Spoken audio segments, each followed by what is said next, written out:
Je vais vous résumer ce livre. Le bonheur est dans l'assiette du docteur Raphaël Nogier. C'est un médecin français, toujours en activité en médecine générale. Son père, Paul Nogier, a découvert les propriétés réflexes du pavillon de l'oreille et a créé l'auriculothérapie. Et le docteur Raphaël Nogier est toujours en train de diffuser l'auriculothérapie et de la pratiquer. Il s'est intéressé à l'alimentation et principalement aux allergies alimentaires. En 1994, il publie un essai, Ce lait qui menace les femmes, où il attire le premier l'attention sur les liens probables existants entre l'absorption des laitages et la survenue des cancers du sein. Et il donne régulièrement des cours sur l'alimentation et l'auriculothérapie en France et aussi à l'étranger.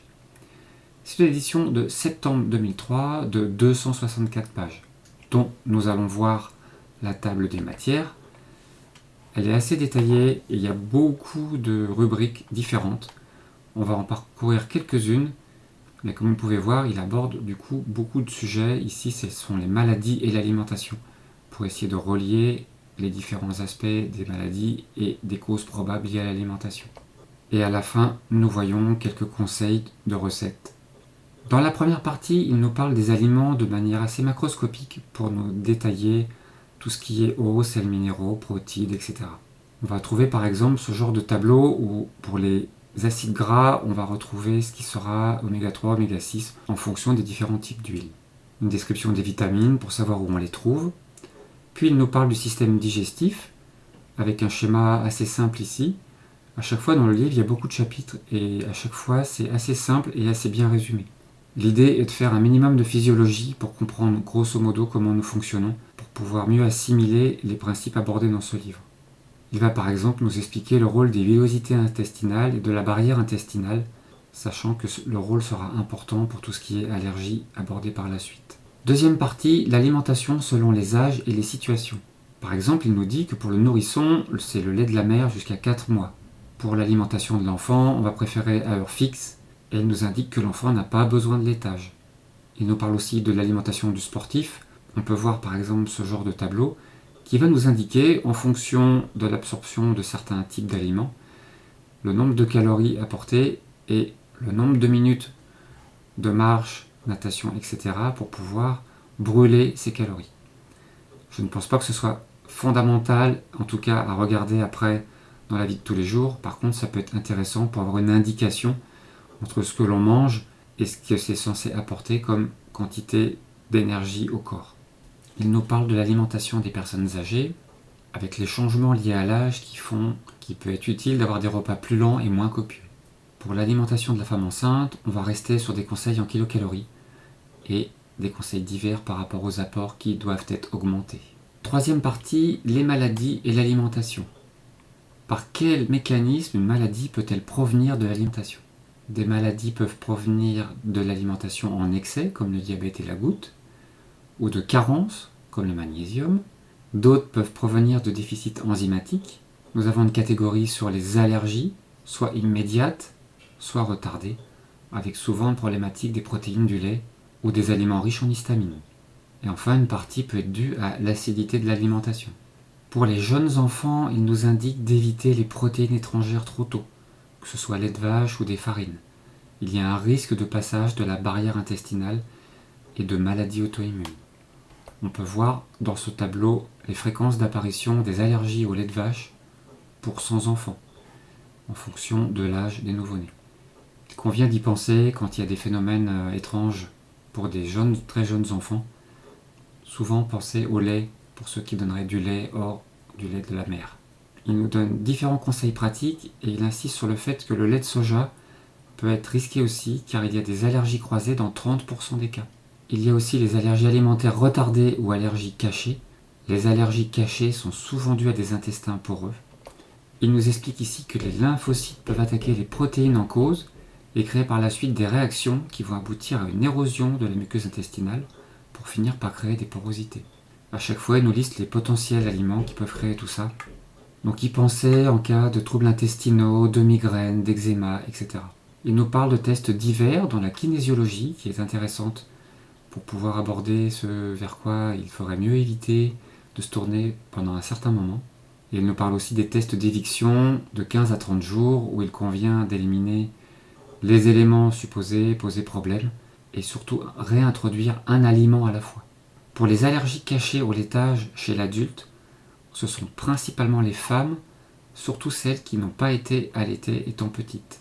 Il nous parle de 15% des femmes en population générale, ce qui est élevé. On va retrouver, par exemple, et comme beaucoup dans ce livre, ce genre de tableau où il va parler des aliments autorisés et des aliments défendus, ou les aliments à éviter quand on va avoir ce genre d'allergie.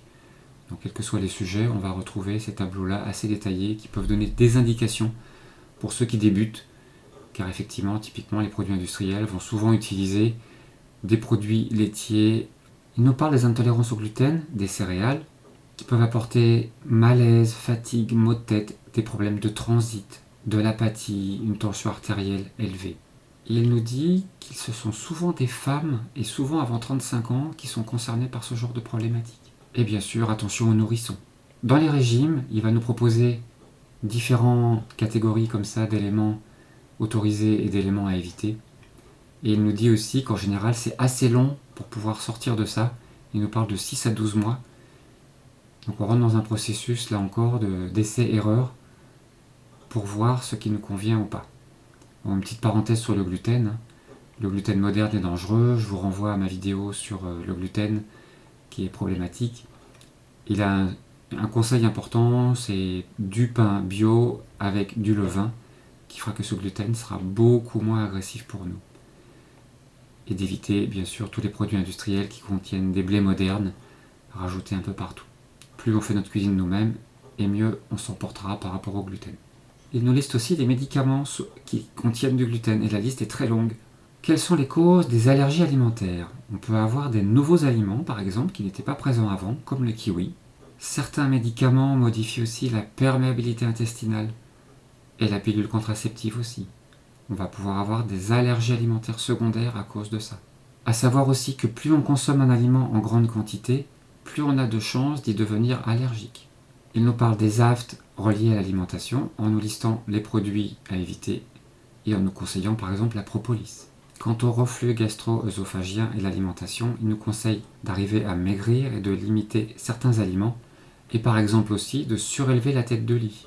Pour tout ce qui est diarrhée et alimentation, on retrouvera ce genre de tableau encore avec des conseils. Pour tout ce qui est côlon irritable, colopathie fonctionnelle, colite, etc., il n'y a pas de régime type, mais une liste de conseils avec des tableaux d'aliments conseillés. Pour tout ce qui est triglycérides, bien sûr, on va limiter les glucides. Sur le chapitre du cholestérol, il nous explique entre autres que manger gras n'est pas forcément une erreur. Pour tout ce qui est diabète, il conseille plus de fibres, moins de sucre, en donnant des exemples de menus. Pour ce qui est l'hypoglycémie, on va limiter les sucres rapides, y compris les pommes de terre, le riz blanc, l'alcool, ou des légumes type betterave par exemple, et éviter aussi le stress en mangeant, qui va être déclencheur d'adrénaline et qui va augmenter la glycémie. Pour tout ce qui est gouttes, on va avoir des dépôts acides présents dans les articulations et dans certains membres, et là l'alimentation va être vraiment importante. On va veiller à éviter les purines et à limiter les protéines animales, et pas d'abat entre autres. Pour l'asthme, cela peut être causé par des allergies alimentaires. Il va nous conseiller différentes évictions pour solutionner cette problématique d'asthme. Pour tout ce qui est migraine, il va nous conseiller à bien identifier cette cause de migraine et les aliments conseillés et déconseillés. Pour l'ostéoporose, il nous dit que manger du fromage ne change rien à la fragilité osseuse, en nous rappelant par exemple aussi que le café entraîne une perte de calcium. On voit dans ce tableau l'incidence de la fracture de la hanche par région en fonction des consommations de laitage.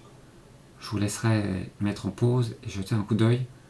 Vous verrez que la consommation de laitage ici n'est pas du tout en corrélation avec cette problématique et que c'est plutôt l'inverse. Pour tout ce qui est colique néphrétique, on va avoir des tableaux qui vont nous préciser en fonction des types de calculs, si c'est à base d'acide urique, plutôt d'acide oxalique, pour pouvoir avoir une liste des aliments qui en contiennent le plus et donc les aliments à éviter. Dans la partie troubles psychiques et alimentation, il nous cite Richard Burton qui au XVIIe disait « Le lait et tout ce qui en vient augmente la mélancolie ». Pour tout ce qui est hyperactivité des enfants, on va veiller à tout ce qui est colorant, conservateur et les aliments qui contiennent des salicylates comme réglisse, cerise, cornichon, les dattes, framboises, pruneaux, etc. On verra ce genre de tableau où on retrouve les aliments les plus en cause dans le cas d'hyperactivité pour les enfants.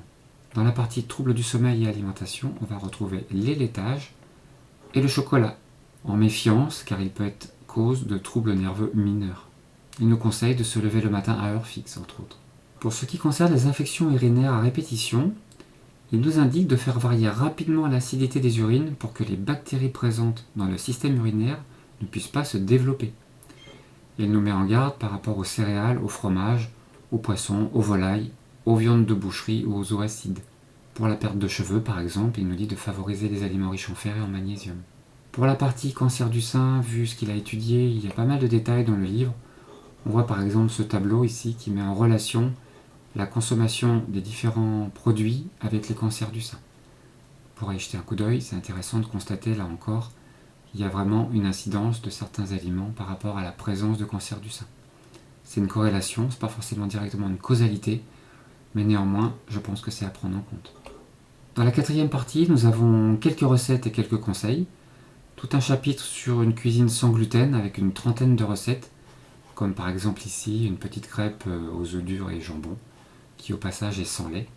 Nous avons aussi des tableaux intéressants qui vont pouvoir citer les aliments et leur contenu en différents macronutriments et les avantages que ces aliments peuvent apporter. On aura ça pour les fruits, les noix, les céréales et les dérivés, les laitages, les viandes et charcuteries, les poissons et crustacés, les matières grasses, les produits sucrés et les boissons. Dans un court chapitre, il nous détaille les règles élémentaires du savoir-vivre à table. Je vous les cite, elles sont intéressantes. Faire manger les enfants avant les adultes. Effectivement, surtout le soir, si le repas est trop tardif, et souvent avec des discussions assez mouvementées, c'est pas l'idéal pour nos enfants. Il nous dit de dresser un beau couvert, de se laver les mains, pas de télévision à table, de se tenir bien, d'être dans un endroit apaisant, et quand le dîner est fini, tout le monde débarrasse le couvert.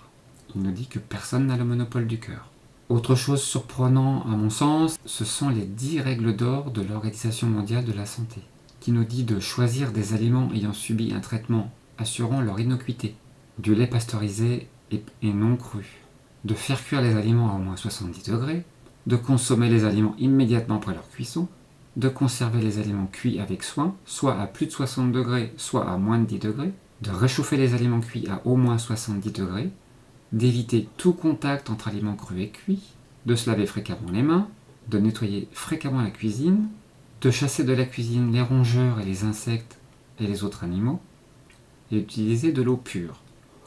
À mon avis, quand je vois cette liste, c'est plutôt concerné pour les pays en voie de développement, on va dire, qui peuvent subir beaucoup de soucis par rapport à une alimentation qui va être contaminée par différentes choses. Je ne pense pas que ça s'applique à nos pays développés. En bibliographie, on verra 42 références et un index sur 3 pages.